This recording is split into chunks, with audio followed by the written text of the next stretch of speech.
The wind tore through the forest like a living thing, whipping snow into stinging lashes against Lyra's face. Her boots slid on the ice, sending shivers up her legs with every desperate step, her side bleeding, each heartbeat a hammering drum of pain and panic. She stumbled over a fallen branch, catching herself on a frozen trunk, and the forest seemed to groan beneath her fingers, as if warning her to stop. The trees stretched their skeletal arms, and shadows twisting and stretching like dark fingers reaching for her. Her lungs burned, her chest heaving, but she could not, would not, slow down. Not yet. Every instinct screamed to run faster, to escape the wolves that prowled behind her, their howls distant but impossible to ignore. She could smell them in the air. Iron tang of blood, the heavy musk of wolf fur slick with snow. And beneath it, beneath the scent of winter and fear, a metallic undertone that belonged only to her. Her own blood. Her own secret. A flicker ran beneath her skin, veins glowing faint crimson, her eyes shimmering unnaturally when the moonlight caught them through the storm. Her power, her cursed gift, throbbed just under the surface, a silver flame she could not let ignite.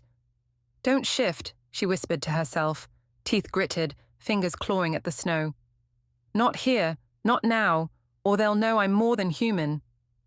Ice cracked sharply under her next step, and she flinched at the sound, heart thundering. Unsnow whirled around her like a storm of tiny knives, each flake accusing her, each gust of wind echoing the fear clawing at her chest. Branches snapped in the distance, warning echoes of pursuit, and her mind raced with the knowledge that one misstep could mean everything: capture, exposure, death. Ahead, the shadow of an ancient ruin appeared through the white haze, jagged stones like the ribs of some long-forgotten beast. Her legs burned, lungs screaming, but she had no choice. One step, and the cliff's edge yawned beneath her, a dark promise of the unknown. Every nerve in her body screamed, leap or fall, freeze or die. And in that heartbeat, she realized she could not outrun herself. If you love stories where power is feared before it's understood, welcome to Wide Moon Narratives. Subscribe and run with us beneath the moon. The forest fell eerily silent for a heartbeat, as if the trees themselves had been holding their breath. The wolves behind Lyra halted mid-snarl, all ears flicking, muscles tensing, sensing something she hadn't yet seen. A shadow moved through the storm, fluid, deliberate, impossibly large. Lyra's blood screamed in her veins, a mix of fear and the strange pull of recognition she couldn't name. Then he stepped into the open, and the world shifted.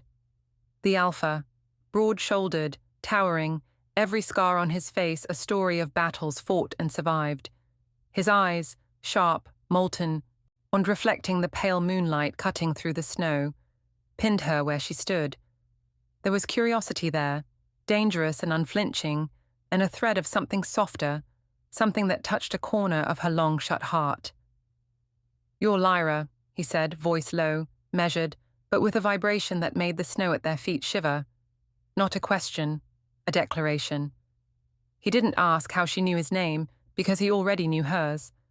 The way he said it carried understanding and a dangerous knowledge of what she was, what she carried in her veins. The faint crimson flare beneath her skin, her silver flame, acknowledged him, trembled like a heartbeat under his gaze. The wolves shifted uneasily, hackles raised, instinct warning them to attack, but he stepped forward, partially shifting, muscles rippling under coat and shadow, the air around him humming with raw power. Snow swirled around his boots like it obeyed him, a subtle display of authority and danger. One step, and the alpha wolves retreated, obedient to his will, yet restless, uneasy around her presence. Lyra's breath hitched, chest heaving, and for a moment, the fear and fascination collided inside her. He didn't move like a savior, but like someone who could either kill her or ignite something in her she didn't dare name. Their eyes locked, and the forest seemed to shrink around them, isolating only this fragile electric connection. It was recognition without explanation, attraction wrapped in peril, and a tension that made her pulse drum faster than snowstorm winds. "Your blood," he said finally, almost a whisper, but it carried across the silent trees. It's not hidden as well as you think. His gaze flicked to her veins, crimson beneath her pale skin, and she realized he knew more than he should, knew enough to be dangerous. And yet, beneath that threat, there was interest, desire, and the faintest hint of protection that made her heart stubbornly hope, even as her instincts screamed to run. Every instinct screamed, trust him and die, or flee and lose the one person who might understand what it truly meant to be both hunted and immortal. The storm around them became a backdrop, the wind whipping snow into blinding curtains, but inside that circle of tension, only their eyes spoke. One step forward, Haas and the line between danger and salvation blurred, and neither of them could turn away. The storm had retreated slightly, leaving a bitter wind that rattled the bones as Lyra sank into the shadowed mouth of a cave, its jagged edges like the teeth of some ancient predator. Her side burned fiercely where blood still seeped, but more than that, her power stirred beneath her skin, a faint crimson glow tracing the paths of her veins, flickering like dying embers. She pressed her hand to her wound, unteeth gritting, not just from the pain, but from the familiar gnawing ache of being hunted, judged, and unwanted. She sat hunched against the cold stone, shivering, not just from the wind, but from memory. Faces flashed behind her closed eyes, the elders of her old pack, their eyes full of fear and disdain, voices dripping venom as they called her an abomination, a curse, a danger no pack should harbor. They had cast her out, driven her into the wilderness, and left her to learn, painfully. In that being extraordinary made her a target. And yet, in the quiet after the storm, the ache of betrayal was sharper than the bite of the snow on her face. He was there, but not intrusive, watching, waiting. The Alpha's presence was a paradox, steady, solid, yet full of tension, a dangerous potential that could either smother her or protect her. She resisted at first, flinching at any gesture, expecting judgment, condemnation. But instead, he simply sat across from her, his gaze gentle yet intense, waiting without forcing trust, letting her choose. "I know who you are," he said softly, almost as if afraid the cavern walls might overhear. "I know what you've carried, and I don't. Turn away from it." The words pressed against her like sunlight through ice, warm and unfamiliar. Her powers, vampire air, immortal bloodline, crimson flame, had always marked her for fear, never for understanding. Yet here, under his gaze, she felt a fragile thread of acceptance, and the isolation that had gnawed at her heart for years seemed for a moment negotiable. But even as she allowed herself to breathe, to let a sliver of vulnerability shine, doubt clawed at her. Could she trust this Alpha, this predator with his own dark edges? Or would the moment he sensed her power, the hidden fire in her veins, he too would turn and exile her once again? Her crimson glow pulsed in response to her heartbeat, a silent echo of both terror and longing. She wanted to speak, to confess all, to let the story of her exile spill out like molten lava, but words caught in her throat. Instead, she let the glow trace her veins, a quiet, defiant testament that she was more than the fear others had made her. He leaned closer, careful not to crowd, and whispered, "You don't have to hide here. Not from me. I see you. All of you." And for the first time in years, Lyra wondered if someone could see her without flinching, not just her danger, her blood, and her curse, but the girl who had survived everything, who still ran, still fought, still dared to hope. The forest thinned as they climbed, the wind carrying the scent of frost and stone, until finally the trees opened to reveal a clearing bathed in pale moonlight. There, nestled between jagged cliffs, stood a shrine older than memory itself, its stones etched with silver lines that pulsed faintly as though they were veins. Red sigils scorched into the rock, like blood spilled centuries ago. Lyra stepped forward, boots crunching over frost-hardened moss, heart hammering. The air here was different, alive, aware, pressing against her chest like it could see her very soul. The moment she touched the carved altar, the symbols ignited under her fingers, glowing brighter than any torch could.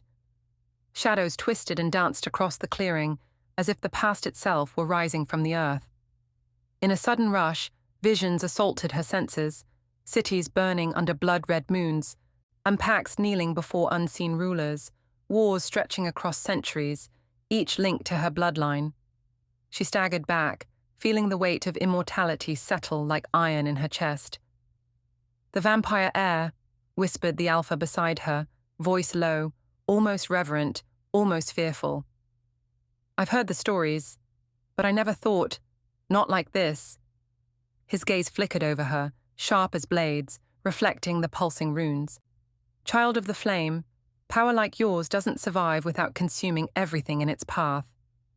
Lyra swallowed, a lump of doubt lodged deep in her throat. Every step, every choice, every heartbeat of her long life had led here, and yet she felt small, unworthy, fragile beneath the crushing weight of destiny. Immortality, she realized, was not a gift. It was a curse and a weapon in the same breath. Every pulse of her crimson power sang warnings of love lost, of trust betrayed, and of everything burned to ash if she faltered. He stepped closer, the scent of wolf and storm surrounding him, hands brushing hers lightly on the altar, not possession, but connection. His eyes held both awe and terror. "I've seen immortals like you," he said quietly, almost shaking. "They lose themselves. They lose everyone they love. Don't let that happen to you. Don't let it happen here." Lyra's chest tightened. The fire inside her wanted to rage, and to blaze against the injustice of fear and prophecy, but the threads of doubt wove tightly around her soul. Could she embrace this destiny without losing herself? Or him? Could the vampire heir, hidden in the Alpha Pack, wield power without becoming the very ruin the visions had promised? The moonlight caught the crimson glow beneath her skin, illuminating her veins like rivers of liquid fire. Every rune hummed in resonance with her heartbeat, whispering truths she both feared and craved. She was more than a legend, more than a weapon, more than curse. But she was untested, fragile, and mortal hearts still beat beside her in terror and hope. And in that sacred, pulsing silence, the prophecy spoke. The one who wields the flame will change the world, but at a cost none can yet foresee. The moment Lyra stepped into the clearing of the Alpha Council, the air thickened, as if the storm itself had followed her, twisting into whispers of suspicion.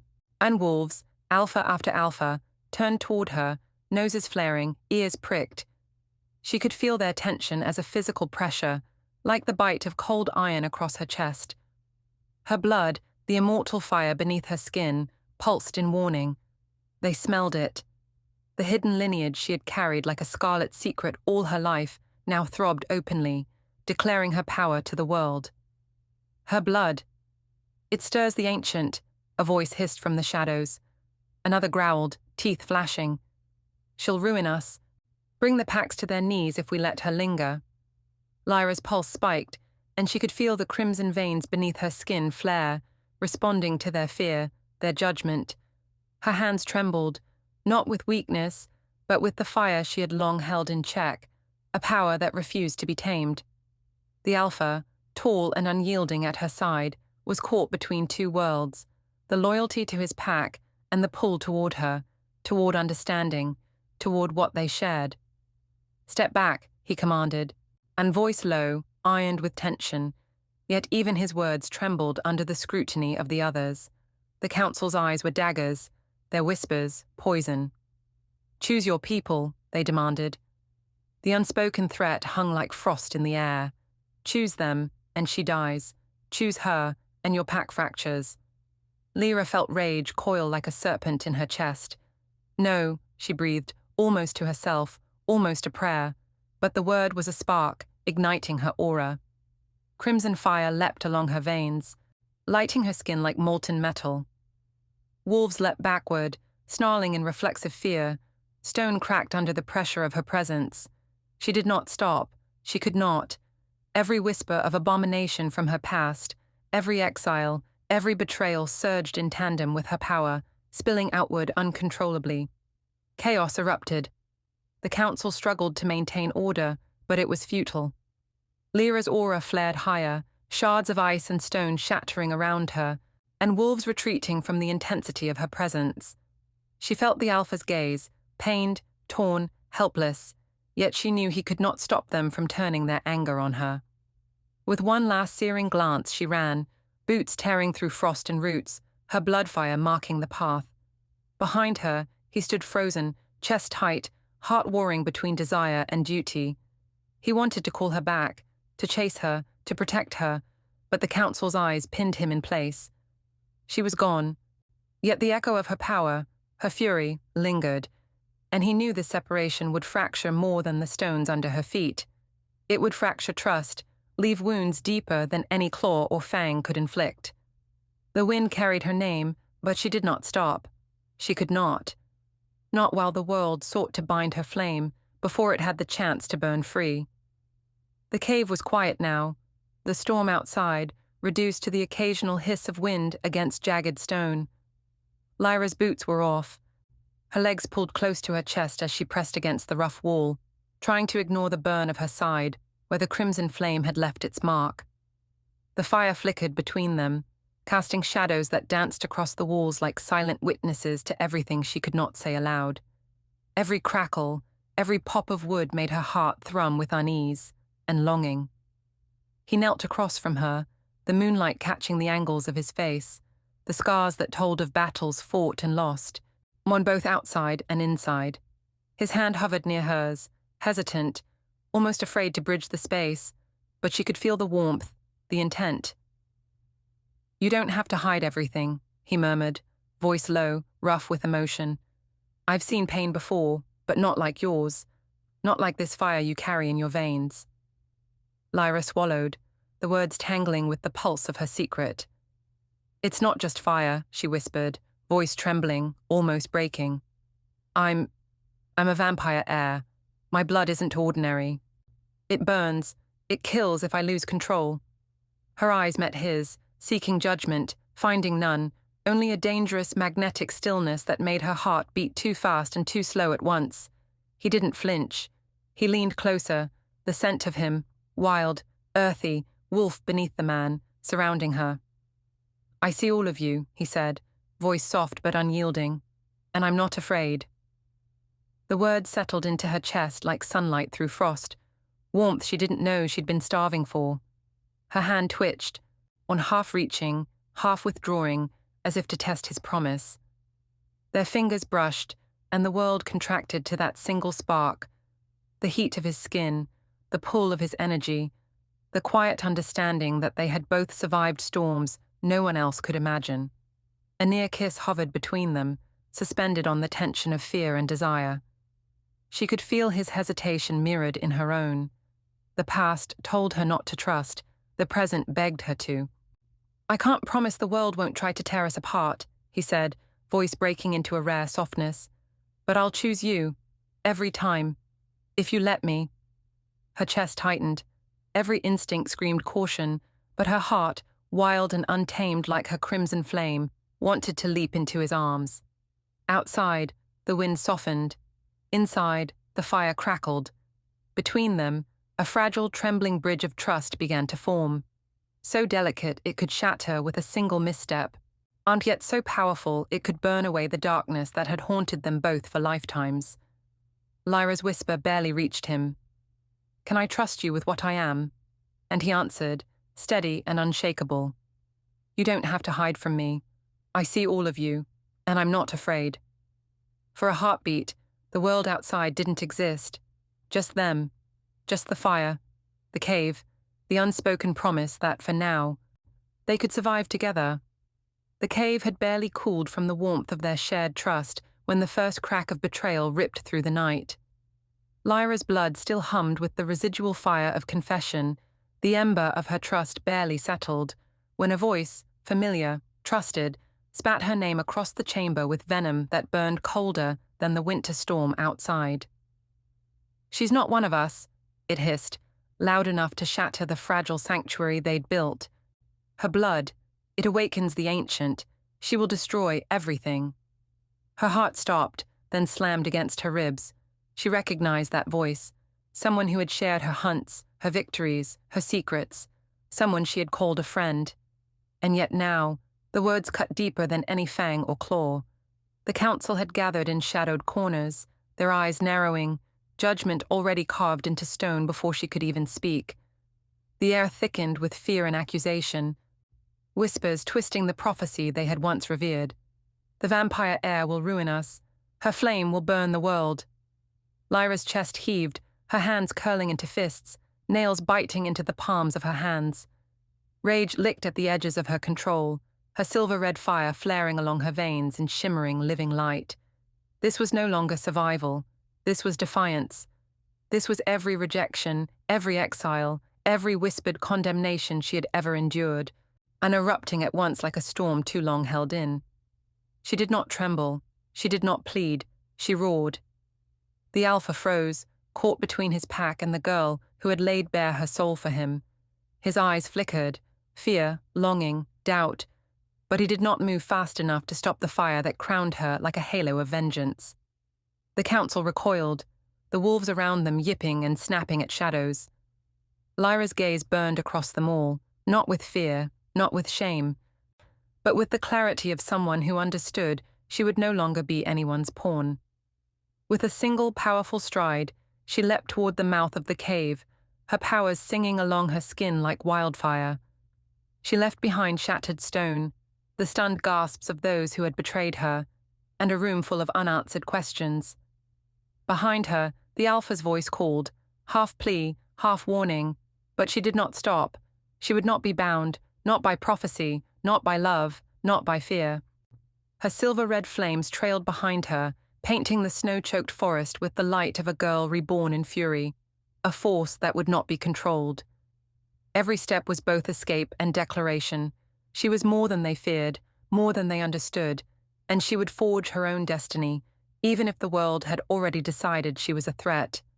And somewhere deep in the shadows, the council murmured, unfrightened and bitter, "She has claimed herself, and nothing will ever be the same." The wind tore across the jagged ruins, whipping snow and ash together, carrying with it the scent of blood, betrayal, and something older, something alive. Lyra's boots sank into frost-choked earth, her crimson aura burning brighter with each heartbeat, veins alight beneath her skin like rivers of molten fire. The forest around her seemed to shrink in awe, the ancient stones groaning, and the ground trembling beneath the weight of what she was becoming. From the shadows stepped the enemy, the Shadow Alpha, his presence a dark tidal wave of power, his eyes like ice slicing through her vision. Behind him, the corrupted council lingered, their teeth bared, claws flexing, ritual weapons gleaming with deadly intent. They had expected fear. They had expected submission. They would find neither. Lyra inhaled, tasting the cold, metallic tang of the air, and feeling the blood of centuries pulse in her veins, whispering the names of ancestors she had long denied, the immortal line that had flowed through the veins of every heir before her. And then she let it rise. Crimson fire burst from her form, spilling across the ruined altar, wrapping the statues of forgotten gods in a blaze that danced with the light of moons long dead. Her voice, steady, unyielding, carried across the clearing. "I am not your sacrifice. Sin, I am your reckoning." Every syllable vibrated in the earth itself. Stones cracked. Trees bent away as if bowing to her power. Wolves and shadows froze, caught in the sudden gravity of her presence. The Alpha she had trusted, the one who had followed her heart and feared for her safety, emerged from the darkness at her side. Not to restrain her, not to beg, but to stand, silent, steadfast, tethered by the bond they had forged in blood, fire, and moonlight. Their eyes met, unsharing a language older than words.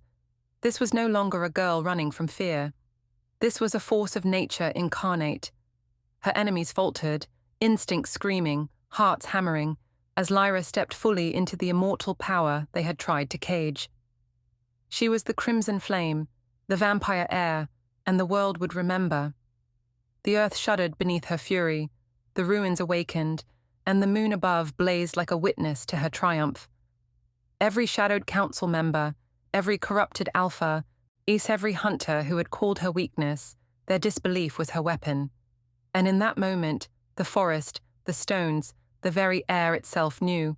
Nothing would ever bend her. She was claimed by her power, unbroken and unstoppable. The enemy's roar of rage collided with her own, a symphony of destruction and revelation.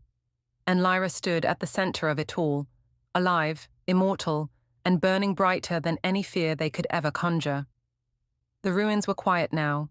The storm had spent its fury, leaving only shards of ice and embers floating in the air like fragile stars. Lyra stood at the center of the devastation, her chest heaving, crimson light still rippling beneath her skin, as if the fire inside her refused to be contained. Every inch of her was charged with triumph and pain, power and isolation, victory and loss all tangled together in a way that left her both unstoppable and achingly human. The Alpha watched her from the shadow of a broken archway, and the moon catching the scar along his jaw, painting him in silver and doubt. His eyes searched hers, trying to read the truth behind the storm she had become, the fury, the fear, the fire she refused to hide. And in that moment, a question hovered between them, weightless and sharp as a blade. Could love survive what had just been unleashed, or would the very thing that made her extraordinary also push them apart forever? The council cowered in the distance, and their whispers swallowed by the cold wind. The Shadow Alpha, vanquished but not gone, left a silence that was almost unbearable. Every creature of the night, every pack member, every soul who had witnessed her rise, felt it, the trembling pull of destiny, of choice, of allegiance. And the question hung in the air, heavy, echoing, impossible to ignore. Would you have chosen her, or feared her too? Lyra's gaze met his one last time before she turned, and a flicker of vulnerability breaking through the armor of flame and fury. In that instant, she was not only a force of immortality and reckoning, she was someone you wanted to fight for, to follow, to stand beside, even when everything else tried to break you. And for you, watching now, the choice is yours. Will you run with her? Will you witness the rise of the vampire heir, feel the pull of forbidden power, and believe in love and fire against all odds? If this story lit something inside you, unsubscribe to Wide Moon Narratives, because here we tell tales that burn, that claw at your heart, that refuse to be forgotten.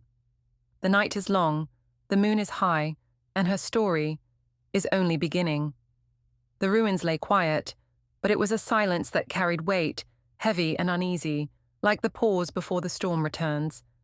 Lyra's crimson fire had faded, but the echoes of it lingered in the air, crackling faintly, brushing against stone and shadow.